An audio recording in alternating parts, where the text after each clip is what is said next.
Before the drama started, it was the newcomer Yoon Dan-oh who stepped to the forefront with her glory halo. She's always been a bit of a shabby drama actress, but with glory, she's been able to play so many different roles. Shin Yi-eun has been the main character in several works, but it was more often the supporting roles that became the center of attention. It was more of a role where she stepped in and brought new energy to the show. In the drama itself, it feels like Shin Yi-eun is right in the middle and the other three guys are surrounding her. I felt like all three of them liked Yoon Dan-oh, and it was more than a triangle, it was a square relationship. I don't think it's easy to go that far because it's a historical drama, but I can feel that nuance in the poster. It's about a family that was good but fell, and people who could have been kings but are in hiding. Yoon Dan-oh runs a guest house where people can stay. Yuk Yuk Ho in Gyo Jin is the oldest guest at the guest house, but he helps with everything in general. Dan-oh's nanny, Naju Dake Im Do, does all the work at Iwa and gets along with Yuk Yuk Ho. There are three other men who come to stay. Lee Sol Ryo Woon, who keeps a secret and is fast-tracked into the martial arts program and becomes a bodyguard near the king. Lee Gyeom Yung Jeonju is a man who seems like he belongs to a noble family, but at the moment, he has nothing to show for it. Kim Si-yeol Kong Hoon is preparing for the martial arts and seems to be playing more than studying. Dan-oh's older sister, Yoon Hong-ju Jo Hai-ju, is the one who's not supposed to be seen. The king, Lee Chong-yun-woo, is somewhat tyrannical and afraid of the forces that would overthrow him.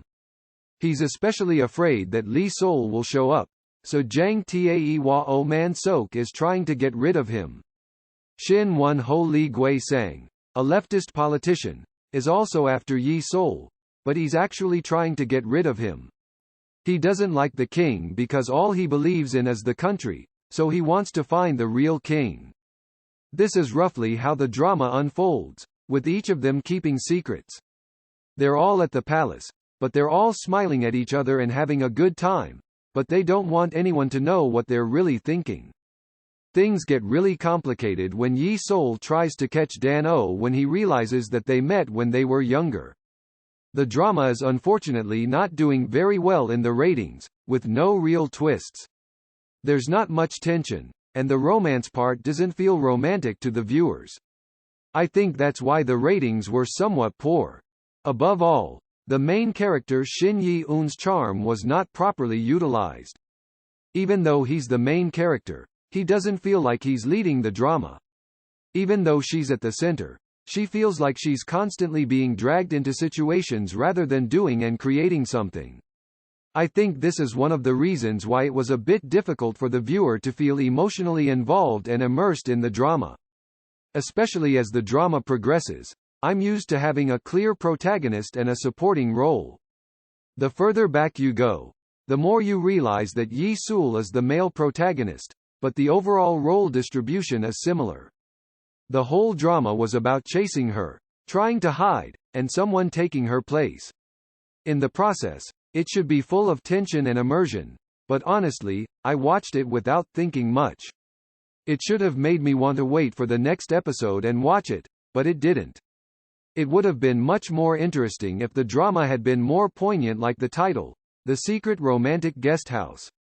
Here's what the production company had to say about the drama. A refreshingly quirky mystery-intensive romance between four young people, Yoon Dan-oh, the owner of Iwa Wan, a boarding house that defies all stereotypes, and three boarders, Wong Sun Bai, who harbor secrets.